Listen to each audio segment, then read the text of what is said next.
할렐루야. 오늘 또 귀한 찬양으로 우리에게 은혜와 하나님께 영광 돌리는 찬양대 감사드립니다. 그동안 여러분이 기도해 주시고 또 개인적으로 정성껏 헌금해 주시고 또 여러 기관들이 수고하고 애써주신 모든 것들을 모아서 화재로 어려움을 당하는 열방교회 지난 주간에 복구 헌금을 제가 정성껏 보내드렸습니다.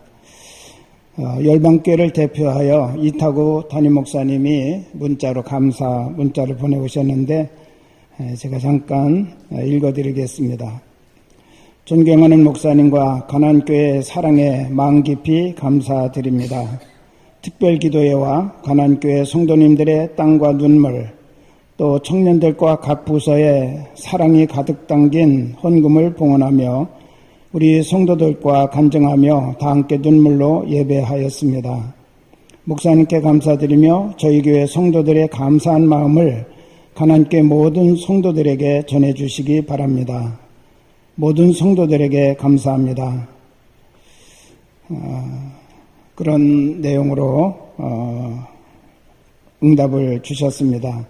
여러분, 아직까지 여러 가지 행정적인 절차들이 다 마무리가 되지 않아서 지금 복구 작업을 시작하지 못했다고 합니다. 빨리 복구가 이루어질 수 있도록 여러분이 같이 기도해 주시면 감사하겠습니다. 특별히 모든 성도들에게 감사드리고 그 중에서도 앞에서 수고해 주신 사회봉사부장 윤준식 권사님, 현장까지 다녀오셔서 확인하고 도와야 되겠다라고는 그런 열정을 가지고 여러 가지 준비를 해오셨던 분이고, 또 총여생교회장 이순옥 권사님 앞장서 수고해 주셨는데, 여러분 우리 한번 두 분에게 큰 박수로 한번 축하를 해주시면 감사하겠습니다.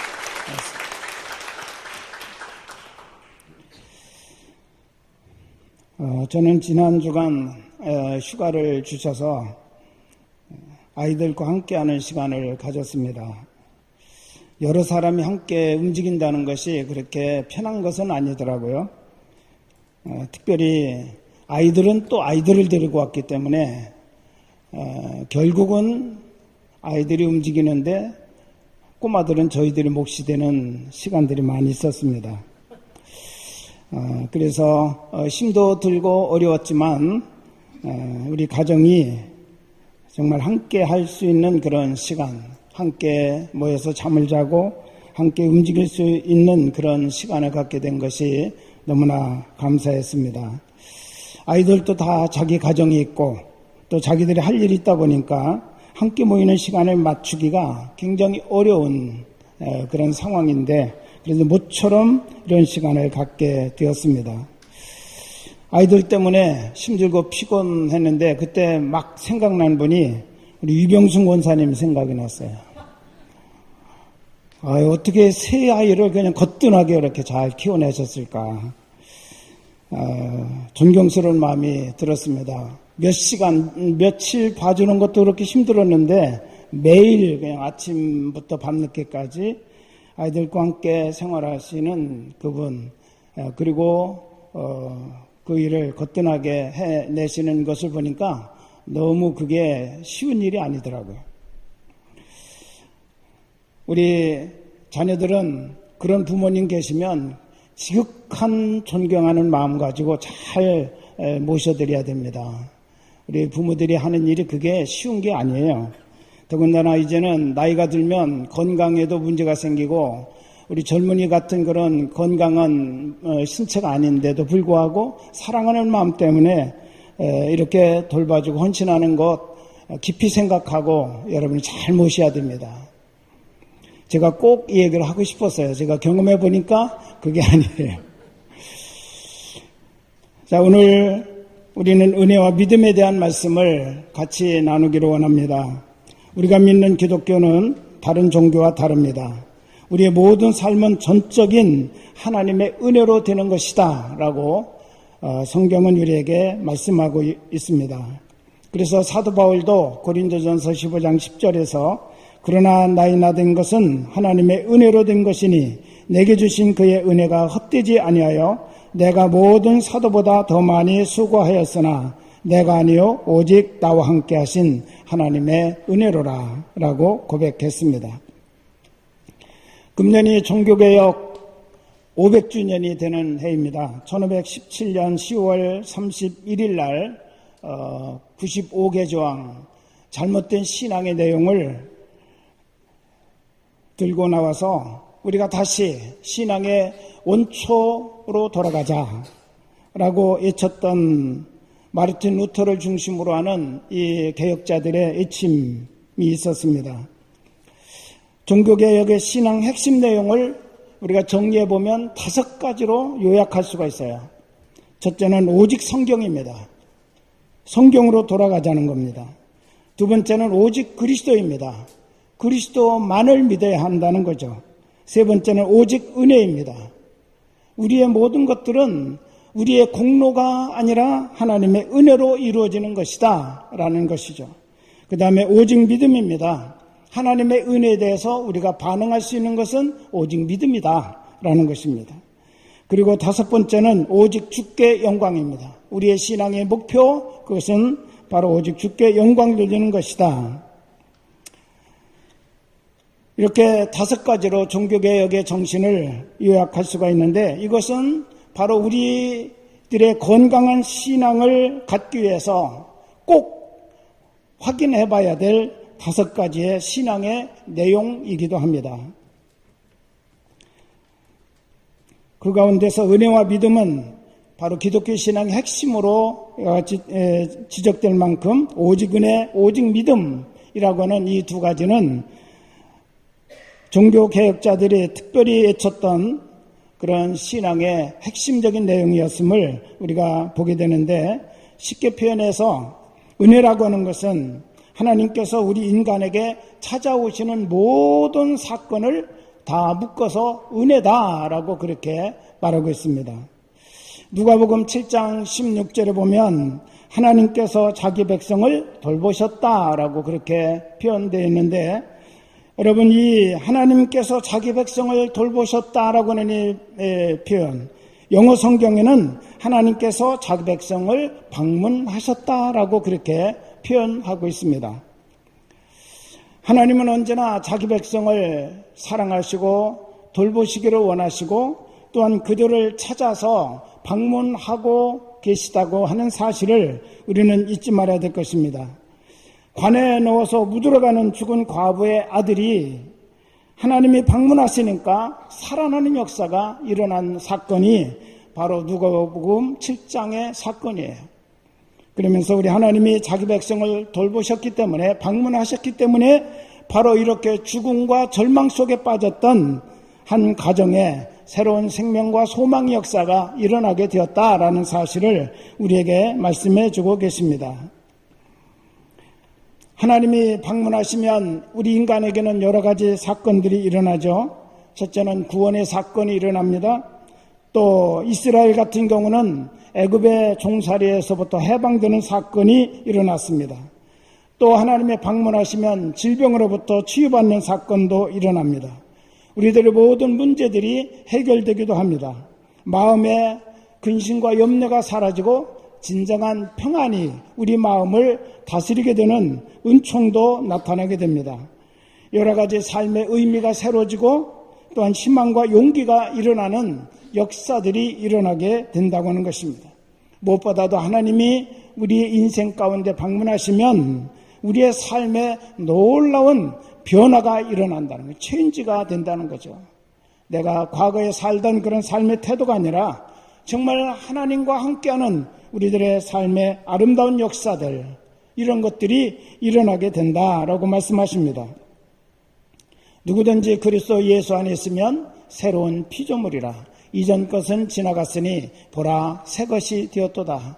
사도 바울도 자기 인생이 정말 극적인 변화를 체험하고 나서 이와 같이 우리 하나님의 그 놀라운 자기 인생을 찾아오신 사건으로 인한 자기의 변화에 대해서 이 고백을 하고 있는 것입니다. 그는 기독교인들을 박해하고 또 그들을 잡으러 가는 도중에서 살아 계신 예수 그리스도의 방문을 받게 됩니다. 이 사건으로 인해서 그는 완전히 새로운 인생으로 삶을 출발하는 그런 모습을 우리에게 보여주고 있습니다. 여러분, 우리가 신앙생활을 잘하는 비결은 바로 이런 하나님의 은혜를 깨닫는 데서부터 출발한다는 사실을 잊지 마시기를 바랍니다. 그래서 성경은 우리에게 수없이 좋은 용어들을 알려주고 있습니다. 여호와 이레, 하나님이 방문하셔서 우리를 위하여 준비해 주신다라고 하는 거죠. 여호와 니시, 하나님께서 나에게 오셔서 내 인생을 승리하게 하신다라고 말씀하십니다. 여호와 샬롬, 하나님께서 나에게 오셔서 내 인생 가운데 평화를 주신다라고 하는 그런 고백입니다. 여러분, 수없이 많은 그런 우리들의 삶의 문제가 풀려지는 사건들마다 하나님께서 하셨다라고 하는 그런 고백. 하나님이 나를 방문하셨고 내 삶 속에 오셔서 내 삶에 쌓여진 여러 가지 문제들을 우리 하나님이 친히 풀어주시고 열어주시고 해결하시고 부족한 것을 공급해 주셨다라고 하는 고백이 구약에서부터 신약에 이르는 모든 곳곳마다에서 하나님을 만난 사람들이 고백하고 있는 내용임을 잊지 마시기를 바랍니다. 우리에게 주어진 모든 것이 하나님의 선물이고 은혜임을 깨달아야 합니다. 천지창조도 바로 우리들을 위해서 만들어주신 하나님의 은혜의 선물이고 우리에게 주어진 모든 환경들도 실은 나를 위해서 주신 하나님의 은혜라는 사실을 잊지 마시기를 바랍니다. 그래서 진정으로 하나님의 은혜를 깨닫는 사람은 욥과 같이 주신 분도 하나님, 거두어 가신 분도 하나님, 그 하나님만 찬양을 받으시옵소서. 그렇게 우리가 하나님께 감사하고 하나님께 영광 돌릴 수 있다는 거죠. 하나님께서 내가 받기에 좋은 것만 주시는 것이 아니라 하나님이 보시기에 좋은 것을 우리에게 주십니다. 때로는 하나님이 보시기에 좋아도 내가 받기에는 짐스럽고 고통스럽고 힘들 때가 있어요.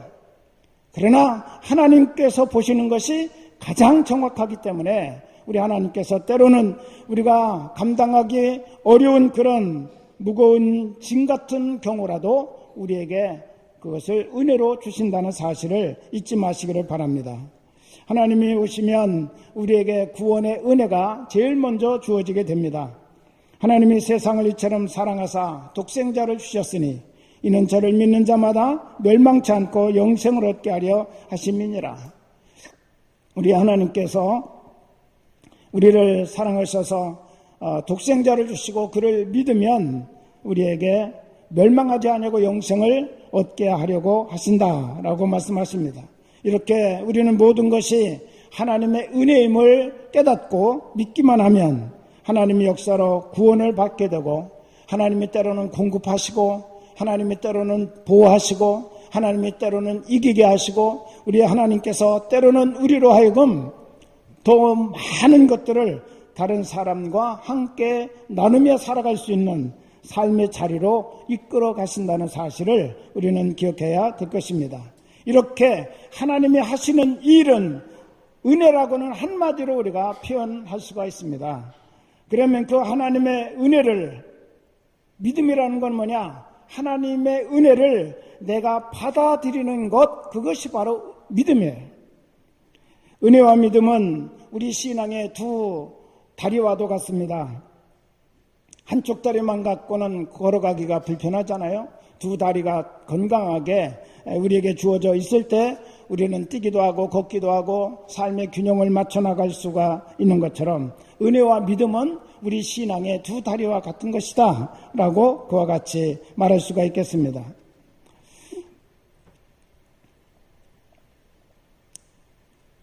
우리 하나님께서 시편 107편 9절에 이렇게 말씀하셨습니다. 그가 사모하는 영혼에게 만족을 주시며 줄인 영혼에게 좋은 곳으로 채워주심이로다. 우리 하나님께서 사모하는 영혼에게 만족 주시고 줄인 영혼을 그 빈 자리를 채워주신다고 이와 같이 약속하신 것입니다. 여러분, 약속의 말씀대로 사모하는 영혼과 줄인 영혼으로 주님 앞에 나오기만 하면 영혼의 만족을 주시고 영혼의 빈 공간에 하나님의 가장 좋은 것으로 채워주시는 하나님이심을 믿으시기를 바랍니다. 그럼 어떻게 사모해야 되며 얼마나 우리가 사모하는 마음을 가져야 되는지, 하나님의 은혜를 사모하고 하나님의 그 은혜를 우리가 갈급해하는 그런 심령을 가져야 되는데, 성경은 시편 42편 1절 2절에서 이렇게 말씀합니다. 목마른 사슴이 시냇물을 찾기에 갈급한 같이 내 영혼이 주를 찾기에 갈급하니이다. 내 영혼이 하나님 곧 살아계시는 하나님을 갈망하나이다. 여러분, 이 목마른 사슴의 상태는 어떤 상태인가요? 우리가 살고 있는 이곳은 그래도 물이 많습니다. 목마르면 조금만 참고 가면 어디든지 물을 공급받을 수 있는 그런 곳이 있습니다. 그런데 이 유대 광야 지역은 그렇게 물이 흔한 곳이 아닙니다. 한가운데서 물을 공급받지 못하면 얼마나 가야 또 다른 샘물을 만날는지 알 수가 없어요. 그렇기 때문에 여기서 목마른 사슴이 시냇물 찾아서 갈급했다라고는 그 말은 참아서 조금만 가면 되겠지라고는 그런 상태가 아니고, 여기서 물을 구하지 못하면 죽는다고 하는 그런 갈급한 상태라는 거예요. 여러분, 우리들의 영혼이 하나님 곧 살아계신 하나님을 그렇게 갈망하는 마음을 가져라, 하나님의 은혜를 그렇게 갈급해해라 라고 우리에게 말씀하고 있습니다. 여러분, 이런 갈급한 우리들의 태도가 바로 믿음입니다. 그래서 믿음은 이런 은혜에 대한 깨달음과 반응인데, 어떻게 깨닫고 어떻게 반응하느냐에 따라서 각자의 그 상태가 다 달라지기 때문에 성경은 이렇게 말합니다. 믿음에는 큰 믿음도 있고 작은 믿음도 있고 살아있는 믿음도 있고 죽은 믿음도 있더라 라고 그렇게 우리에게 말씀하고 계시죠. 바로 하나님께서 베풀어 주시는 은혜에 대해서 우리가 어떻게 반응하느냐에 따라서 믿음은 이렇게 다양한 종류로 우리에게 드러나게 되어져 있다라고 말씀하고 있습니다. 하나님의 최고의 은혜는 하나님께서 친히 육신을 입으시고 우리 가운데 찾아오신 사건입니다. 그분이 바로 예수 그리스도이시고, 또 그분을 나의 구주로 믿으면 우리가 구원을 받고, 이 구원의 은혜를 기본으로 해서 하나님께서 갖가지 은혜를 우리에게 부어주신다고 말씀하고 계십니다. 우리가 드릴 최고의 믿음, 그리고 가장 기본적인 믿음은 뭐냐? 오직 예수 그리스도만을 나의 구주로 믿는 것입니다. 이 믿음을 가지면 이제 내 속에 사시는 분은 내가 아니라 바로 그리스도라고 사도 바울은 우리에게 말씀합니다. 갈라디아서 2장 20절, 내가 그리스도와 함께 십자가에 못 박혔나니 그런즉 이제는 내가 산 것이 아니요 오직 내 안에서 그리스도께서 사신 것이라 라고 그는 고백했습니다. 우리의 삶에 이렇게 믿음으로 하나님의 은혜에 반응하고 예수 그리스도를 나의 구주로 영접하면 우리 삶의 주인이 바뀌어지게 된다. 지금까지는 내가 책임져야 될 인생으로 살아왔다면 이제 예수 그리스도가 나의 구주로 바뀌어진 다음부터는 내 인생을 살아가시는 분은 내가 아니라 주님이 내 안에서 내 인생을 살아주신다고 말씀하고 계십니다. 할렐루야. 얼마나 놀라운 축복인지 알 수가 없습니다. 이제 그분이 책임지고 내 삶을 살아주시는 그런 인생. 그래서 요한복음 16장 33절에서 이것을 너희에게 이르면 너희로 내 안에서 평안을 누리게 하려 함이라. 세상에서는 너희가 환난을 당하나 담대하라. 내가 세상을 이겼노라 라고 말씀하시면서 내가 세상을 이겼기 때문에 이 이김은 바로 너희의 이김이다 라고 말씀하고 계신 것입니다. 여러분, 그러므로 내 안에서 사시는 예수 그리스도, 그분을 믿고 순종하게 될 때 여러분의 인생 가운데 하나님의 영광이 우리들의 영광이 되고 하나님의 승리가 우리들의 승리가 되고 하나님의 역사가 바로 우리의 축복이 되게 되는 줄로 믿습니다. 지금 내가 해야 할 일을 우리 하나님 앞에 기도로 물어야 합니다. 주님, 내가 이 시간에 무엇을 해야 할 것인지 말씀해 주십시오. 그리고 순종하겠습니다 라고 우리가 묻고 순종하게 될 때 하나님께서 길을 열어주시게 된다는 것이요. 오늘 본문의 등장인물은 아브라함입니다. 아브라함을 믿음의 조상이라고 이와 같이 말씀합니다. 왜 아브라함이 믿음의 조상입니까? 창세기 15장 6절을 보면 아브라함이 여호와를 믿으니 여호와께서 이를 그의 의로 여기시고 라고 말씀하셨습니다. 하나님을 믿는 믿음, 그 믿음을 하나님께 보여드렸더니 우리 하나님께서 그게 옳다, 그의 의로 여기셨다라고 하는 말은 옳다 인정하셨다는 거예요. 그런데 오늘 본문에 보면 4장에 보면 이 말씀을 계속 반복하고 계십니다. 3절에 4장 3절에 보면 성경이 무엇을 말하느냐? 아브라함이 하나님을 믿음에 그것이 그에게 의로 여겨진 바 되었느니라. 9절에도 보니까 그런즉 이 복이 할례자에게냐 혹은 무할례자에게도냐 무릇 우리가 말하기를 아브라함에게는 그 믿음이 의로 여겨졌다 하노라. 계속해서 그의 아브라함의 믿음을 하나님께서 의로 여기셨다고 계속 강조하고 계심을 볼 수가 있습니다. 23절에도 말씀하셨습니다. 그에게 의로 여겨졌다 기록된 것.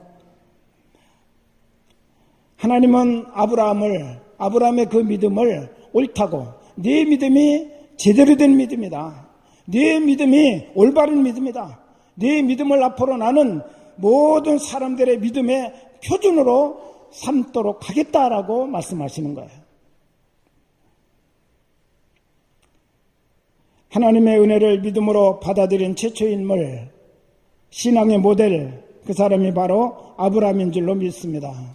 그런데 그가 하나님을 믿었는데 그가 만난 하나님은 어떤 하나님이었나요? 17절에 보니까 아브라함은 하나님을 죽은 자를 살리시는 하나님이라고 그렇게 믿었다고 말씀합니다.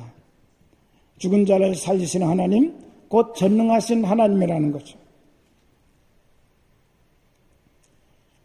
19절에 보면 그가 백신하되어 자기 몸이 죽은 것 같고 사라의 태가 죽은 것 같음을 알고도 믿음이 약하여지지 아니하였다라고 말씀합니다.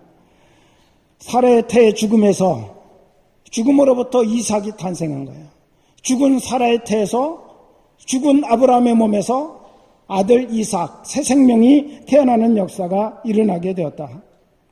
죽은 자를 살리시는 하나님, 그는 이 명제를 자기의 몸으로 직접 체험한 사람이 바로 아브라함이라는 거죠. 하나님은 죽은 자를 살리시는 하나님이시구나. 나도 죽었고 사라의 태도 죽었는데 그 죽은 태에서부터 하나님은 이삭이 태어나도록 하셨다. 죽은 자를 살리시는 하나님. 할렐루야. 여러분, 이런 하나님을 그가 고백하고 그런 하나님을 믿고 나니까 하나님께서 백세에 얻은 아들 이삭을 번제로 바쳐라 라고 말했을 때 그는 두말하지 아니하고 예, 그렇게 하겠습니다. 그리고 그 다음날 아침 일찍 일어나서 3일길을 걸어 모리아산 꼭대기에 올라가서 아들을 잡아 번제로 드리려고 했어요. 여러분, 그가 왜 이런 시도를 할 수 있었을까요? 왜 그런 모험을 할 수 있었을까요? 그는 죽은 자를 살리시는 하나님, 부활의 신앙을 가지고 있었기 때문에 분명히 하나님께서 주셨으니까 하나님의 밭이라고 하시면 또 하나님께서 하시겠지라고는 그런 믿음이 그에게 있었다는 거죠. 그래서 그는 당당하게 자기 아들을 번제로 드릴 믿음의 용기를 갖게 되었다라고 이와 같이 말씀합니다. 두 번째, 그가 만난 하나님은 없는 것을 있는 것으로 부르시는 하나님이다. 없는 데서 있게 하시는 하나님, 창조주 하나님으로 그가 하나님을 믿게 되었다고 말씀합니다. 아무리 내 환경은 여러 가지 힘들고 어렵고 불가능해 보이지만 없는 데서 있게 하시는 하나님, 그 하나님이 나의 하나님이고 내가 그 하나님을 믿는다면 그 하나님은 내 인생 가운데 방문하실 것이고 그 하나님은 나를 위해서 일해 주실 것이고 없는 데서 있게 하시는 하나님의 역사 가운데 내 인생은 새롭게 만들어질 수 있다고 하는 그런 믿음을 아브라함은 가지고 있었던 것입니다. 그래서 그는 믿음의 조상이라고는 하나님으로부터 영광스러운 이름을 얻게 되었습니다. 오늘 아브라함의 믿음의 특징을 세 가지로 성경은 소개하고 있습니다. 18절을 보시면 아브라함이 바랄 수 없는 중에 바라고 믿었으니 이는 내 후손이 이같으리라 하신 말씀대로 많은 민족의 조상이 되게 하려 하심이라. 상황은 절망적이에요. 바랄 수 없는 상황이에요. 그렇지만 하나님의 말씀을 그가 믿고 바라보는 신앙이었다라고 이와 같이 말씀합니다. 19절 보시면 그가 백세나 되어 자기 몸이 죽은 것 같고 사례의 태가 죽은 것 같음을 알고도 믿음이 약하여지지 아니하였다라고 말씀합니다. 환경 바라보고 그의 믿음이 흔들리지 아니하고 오직 하나님의 약속을 믿고 굳건한 믿음 가운데 서게 되었다라고 이와 같이 말씀합니다. 여러분, 우리의 신앙은 어떻습니까? 하나님께서 주신 말씀보다도 내가 처하고 있는 환경이 언제나 우리의 관심의 대상이고 더 우리의 마음과 생각을 지배하는 경우들이 너무나 많죠.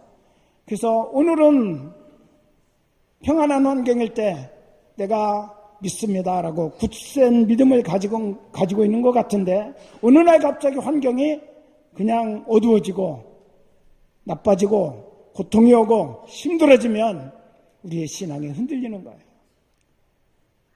이게 어떻게 잘못되는 게 아닌가? 그래가지고 염려가 생기고 걱정이 일어납니다. 그런데 아브라함은 얼마나 그의 믿음이 하나님 보시기에 아름다웠던지 환경 때문에 절대로 그의 믿음은 흔들리지 아니했다라고 이와 같이 말합니다. 세 번째 20절 21절에 있는 말씀 보면 하나님의 약속을 의심하지 않았고 믿음으로 견고하여져서 하나님께 영광을 돌렸다. 하나님의 약속을 붙들고 하나님께 영광을 돌리는 그런 믿음을 가지게 되었다라고 이와 같이 말합니다. 여러분, 하나님께서 아브라함의 이런 믿음을 소개하는 이유가 무엇일까요?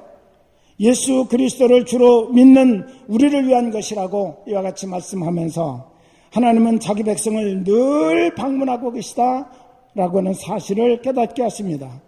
언제나 사건마다 하나님께서 내 인생을 방문하신다는 사실, 이것을 믿고 감사하고 하나님의 약속의 말씀을 붙들고 하나님께 영광 돌릴 수 있는 아브라함과 같은 그런 믿음을 우리에게 가지고 설 수 있도록 하기 위해서 오늘 아브라함의 믿음을 우리에게 소개하고 있음을 잊지 마시기를 바랍니다. 미국의 자본주의 사회를 이루는데 큰 공헌을 한 사람이 세 사람이에요. 록펠러, 카네기, 포드.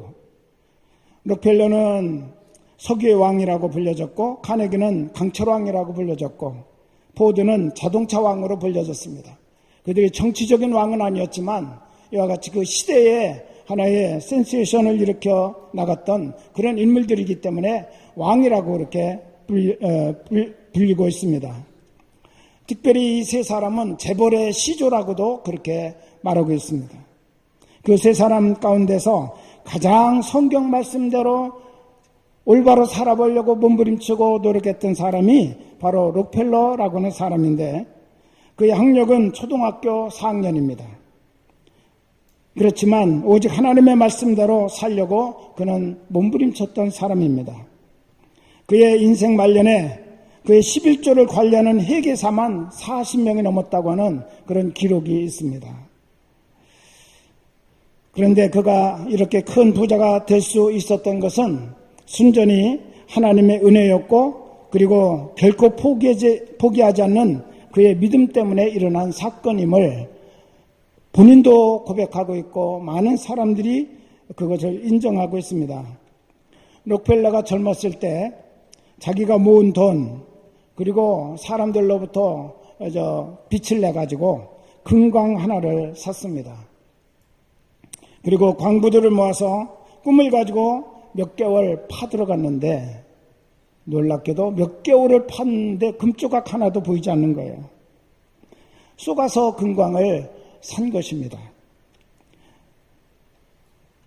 광부들은 몇 개월이 지나도 월급이 안 나오니까 자기들이 월급 내놓으라고 난리를 치고, 사채업자들은 자기들 돈 내놓으라고 고소하겠다고 위협을 하고, 시간이 지날수록 빛은 눈덩이처럼 커가고 이제 일어설 수 없을 정도의 상황이 그에게 다가오게 되었습니다. 그는 절망스러운 마음을 가지고 그 금광 깊은 곳으로 들어갔어요. 그리고 거기서 그가 무릎 꿇고 기도하기 시작했습니다. 지금까지 자기가 하나님의 말씀대로 살았는데 어떻게 하면 하나님께 영광 돌릴 수 있을까? 그런 믿음 가지고 그가 살았는데 하나님께서 책임져 주지 아니하신다면 여기서 나는 죽을 수밖에 없다. 그러면서 자기의 극한 심령을 토로하면서 하나님께 부르짖고 기도했습니다. 그 한참을 눈물 흘리면서 기도하는데 갑자기 갈라디아서 6장 9절 말씀이 떠오르는 것입니다. 우리가 선을 행하되 낙심하지 말지니 때가 이름에 거두리라 라고는 이 말씀이 갑자기 자기의 그 마음속에 막 떠오르는 거예요.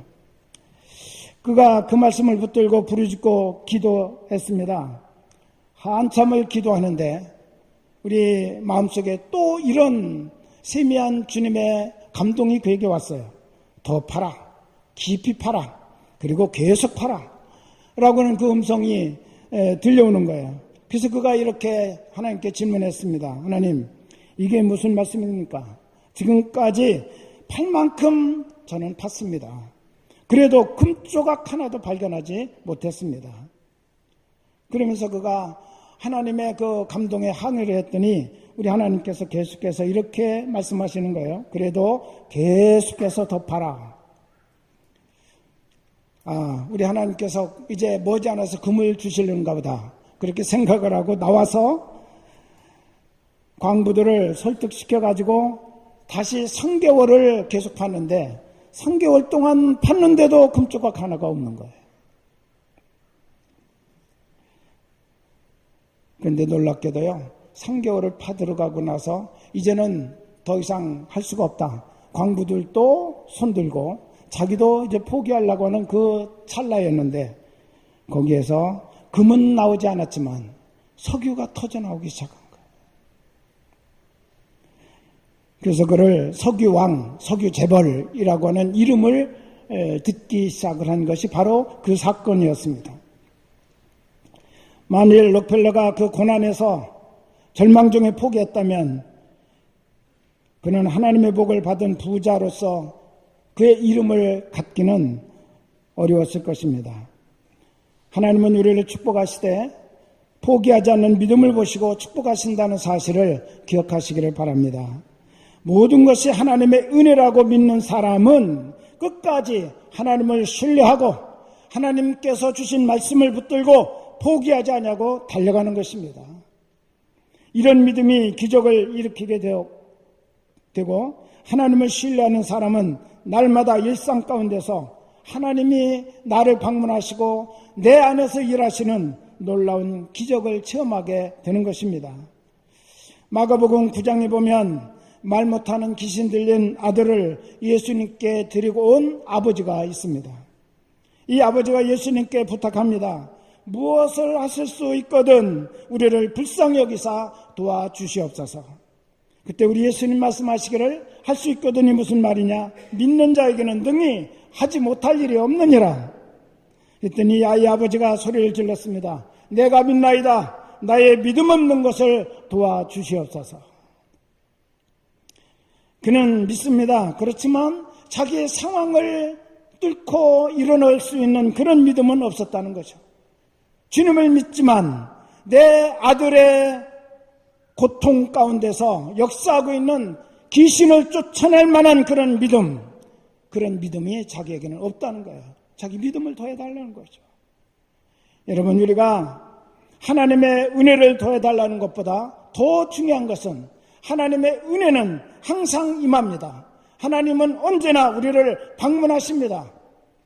볼지어다 내가 문 밖에 서서 두드리노니 누구든지 내 음성을 듣고 문을 열면 내가 그에게로 들어가 그는 나와 더불어 먹고 그는 나로 더불어 먹으리라 라고 말씀하셨는데, 문 밖에 서서 두드리신다 라고 말씀하십니다. 그리고 내 음성을 들으라 라고 말씀하십니다. 이 말씀은 무슨 뜻인가요? 하나님은 언제나 우리를 방문하고 계시다는 거죠. 내 마음의 문을 두드리고 계시며 내 귀에다가 말씀하고 계시다는 거예요. 그런데 어떤 사람은 그의 두드리는 소리를 듣습니다. 주님의 부르시는 음성을 듣습니다. 그게 바로 하나님께로 향한 은혜에 대한 우리의 믿음의 반응이라는 사실을 우리는 잊지 말아야 될 것입니다. 하나님은 항상 우리를 방문하시는데, 우리들이 그 방문하신 하나님, 나를 찾아오셔서 나를 손잡아 주기를 원하시고 여호와 이레, 여호와 니시, 여호와 샬롬의 복을 주시기를 원하시는 그 하나님의 은혜를 우리가 마음껏 누리지 못하는 이유, 그것은 내 믿음이 작기 때문이다. 그래서 이 아버지는 소리 질렀어요. 내 믿음을 도와주시옵소서. 내 믿음을 도와주시옵소서. 우리 한번 같이 하실까요? 나의 믿음을 도와주시옵소서. 예, 내가 믿음이 커가면 하나님의 은혜를 경험할 수 있는 그런 폭이 자꾸 커가고, 하나님의 은혜를 볼 수 있는 눈이 더 밝게 열려지고, 하나님의 음성을 들을 수 있는 귀가 열려지게 된다는 사실을 믿으시기를 바랍니다. 이런 경험이 일어나게 되면 감사가 커가는 거예요. 은혜가 더 충만해지는 거예요. 하나님의 축복이 더 우리에게 열려지는 것입니다. 오늘 또 우리 하나님께서 우리에게 다가오셔서 나를 방문하시고 내 인생 가운데 내 마음의 문을 두드리시는 주의 음성을 들으며 큰 믿음으로 주님의 은혜에 응답할 수 있는 저와 여러분이 될 수 있기를 우리 주님의 이름으로 축원합니다. 기도하겠습니다.